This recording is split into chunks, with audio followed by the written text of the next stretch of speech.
ओवैसी के 15 मिनट वाली धमकी पर बड़ी मुश्किलें। शिवसेना नेता ने चुनाव आयोग से की ओवैसी पर एक्शन की मांग। शिवसेना नेता बोले, ओवैसी कभी मिलते हैं 15 मिनट के लिए, क्या असदुद्दीन ओवैसी होंगे गिरफ्तार?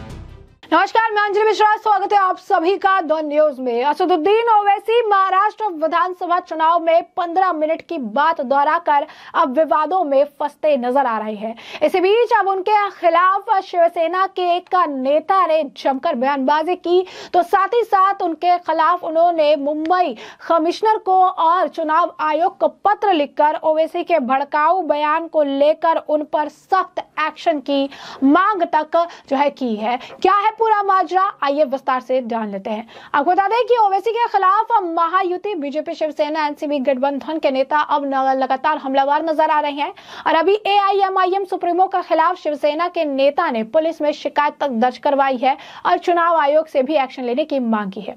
साथ ही शिवसेना नेता राहुल कनाल ने असदुद्दीन ओवैसी से मिल लेने की खुली चुनौती भी दी है। जी हाँ, उन्होंने कहा है ओवैसी को कि 15 मिनट के लिए मिलते हैं। शिवसेना नेता राहुल कनाल ने निर्वाचन आयोग और मुंबई पुलिस कमिश्नर को एक लेटर लिखा, जिसमें उन्होंने एआईएमआईएम नेता असदुद्दीन ओवैसी और उनके भाई अकबरुद्दीन ओवैसी के खिलाफ सोलापुर में भड़काऊ भाषण देने, हिंसा भड़काने, शांति भंग करने और धार्मिक भावनाओं को ठेस पहुंचाने के आरोप लगाए हैं। राहुल कनाल ने लेटर में असदुद्दीन ओवैसी और उनके भाई अकबरुद्दीन के खिलाफ एफआईआर दर्ज करने और लीगल एक्शन लेने की मांग की गई है। ऐसे में आपको बता दें कि जिस तरीके से ओवैसी लगातार 15 मिनट के बयान को दोहरा रहे हैं, इसके बाद लोगों में इसे लेकर, खासकर नेताओं में इसे लेकर काफी ज्यादा नाराजगी है। शिवसेना के नेता राहुल कनाल ने असदुद्दीन ओवैसी को ललकारा भी है। उन्होंने सोशल मीडिया पर शिकायत का पत्र जारी करने के साथ ही लिखा कि शिवसेना स्टाइल में जवाब मिलेगा, महाराष्ट्र अभी जवाब देगा। महाराष्ट्र में गुंडागर्दी और जहर नहीं चलता है। असदुद्दीन ओवैसी कभी मिलते हैं बोलो, महाराष्ट्र की अभी मेहमान नवाजी भी तो देखो।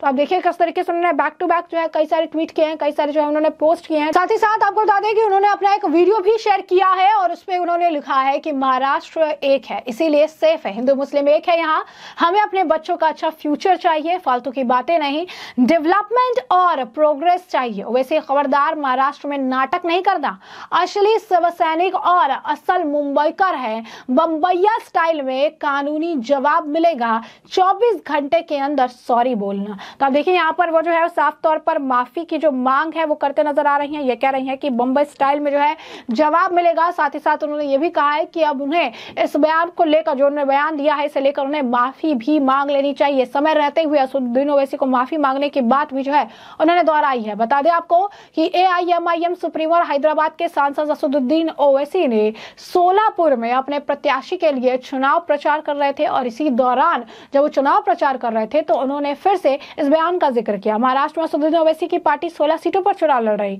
महाराष्ट्र में मतदान 20 नवंबर को होना है, मतगणना 23 नवंबर को है। इससे पहले ही बुधवार को सोलापुर की रैली में असदुद्दीन ओवैसी उन्होंने जनता में जोश भरने की कोशिश की थी और इसी दौरान वो एक्टिंग करते हुए 15 मिनट का जिक्र करने लगे। जी हाँ, बिल्कुल सही सुना। उन्होंने समय देखी घड़ी में और ये कहा कि चेक करो कि अभी एक टाइम बताया। उन्होंने कहा कि अभी देखो 9:45 हो रही है या नहीं, अभी भी 15 मिनट बाकी है। और मौजूदा राजनीतिक परिदृश्य में 15 मिनट को भड़काऊ टिप्पणी और हिंदुओं के खिलाफ देखा जाता है, जिसका ओवैसी लगातार जिक्र करते रहते हैं। असल में 15 मिनट वाली टिप्पणी वो 12 साल पहले असदुद्दीन ओवैसी के भाई अकबरुद्दीन ने ही की थी। अकबरुद्दीन ने कहा था कि 100 करोड़ हिंदुओं की तुलना में मुसलमानों की संख्या 25 करोड़ है, लेकिन देश में से 15 मिनट के लिए पुलिस हटा दो, पता चल जाएगा कौन ताकतवर है। टिप्पणी को हिंदुओं के लिए खतरे के तौर पर देखा गया था और तभी से ओवैसी एक खास वोट बैंक को खींचने के लिए इसका जगह जगह पर इस्तेमाल करते रहते हैं।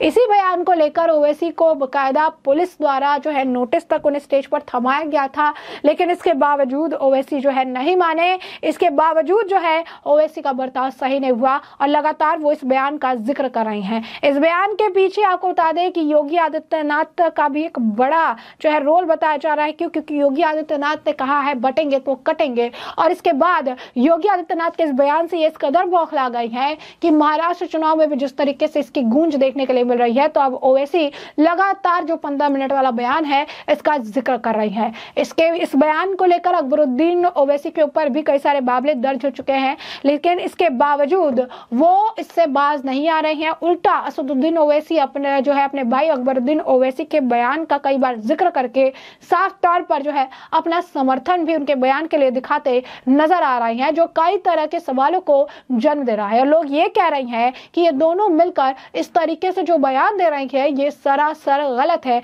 और इस तरीके से 15 मिनट वाले बयान को महाराष्ट्र में साफ तौर पर हमने आपको बताया कि पूरा बयान क्या था कि 100 करोड़ हिंदू है, 25 करोड़ मुस्लिम है, 15 मिनट के लिए पुलिस हटा दो, ऐसा बयान था। और इस तरीके से ये लगातार एक वोट बैंक को खुश करने के लिए इस तरीके का बयान दे रही है, जिसे भड़काऊ बयान के तौर पर देखा जा रहा है। और यही कारण है कि शिवसेना के जो नेता है राहुल कनाल, उन्होंने इस मामले को लेकर इलेक्शन कमीशन से शिकायत की है। साथ ही साथ उन्होंने मुंबई के पुलिस कमिश्नर से भी इसकी शिकायत की और इस भड़काऊ बयान को लेकर उन्होंने एक्शन की मांग की है। भड़काऊ बयान को लेकर उन्होंने जो है एक्शन की मांग की है। लगातार इस मामले को लेकर जो है प्रतिक्रिया देखने के लिए मिल रही है, और ये कहा जा रहा है कि असदुद्दीन ओवैसी का इस तरीके का बयान बर्दाश्त नहीं किया जाएगा। राहुल कनाल ने, जैसा कि हमने आपको बताया कि बैक टू बैक उन्होंने कई सारे ट्वीट्स किए हैं।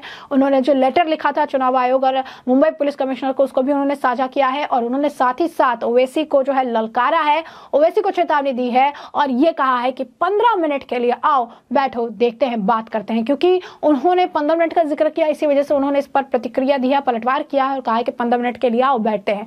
बता दें आपको कि ओवैसी लगातार बैक टू बैक जनसभाओं में इस पर नोटिस मिलने के बावजूद बाज आते नजर नहीं आ रहे हैं, और इस तरीके के भड़काऊ भाषण देकर एक वोट बैंक को खुश करने की कोशिश कर रहे हैं। कहा जा रहा है कि अगर चुनाव आयोग इस मामले को लेकर एक्शन लेता है तो असदुद्दीन ओवैसी की मुश्किलें काफी हद तक बढ़ जाएगी, और हो सकता है कि उन्हें जेल भी जाना पड़े, क्योंकि इस तरीके के भड़काऊ भाषण देने की सख्त मनाही है। इसके बावजूद ओवैसी बाज नहीं आ रही हैं, उनके भाई बाज नहीं आ रही हैं, और लगातार इस तरीके के भड़काऊ भाषण को दे रही हैं। और इस मामले पर प्रतिक्रियाएं भी देखने के लिए मिल रही है। महाराष्ट्र में इस तरीके के बयान बर्दाश्त नहीं किए जाएंगे, महाराष्ट्र में इस तरीके की चीजें बर्दाश्त नहीं की जाएगी, ये बातें भी लगातार कही जा रही है। लेकिन इसके बावजूद ओवैसी टस से मस होते नजर नहीं आ रहे हैं। अब जिस तरीके से चुनाव आयोग और मुंबई पुलिस कमिश्नर को इस मामले को लेकर जो आप कह सकते हैं कि पत्र लिखा गया है, कहा जा रहा है कि आने वाले समय में ओवैसी के ऊपर बड़ा एक्शन हो सकता है।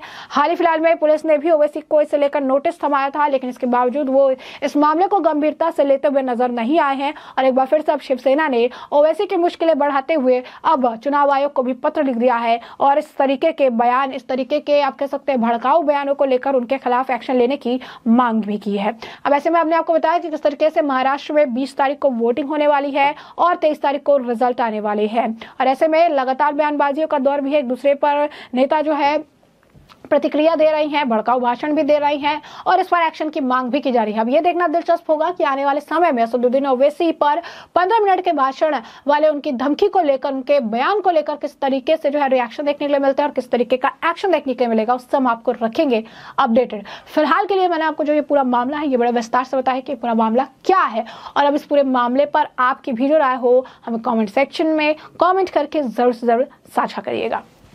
धन्यवाद।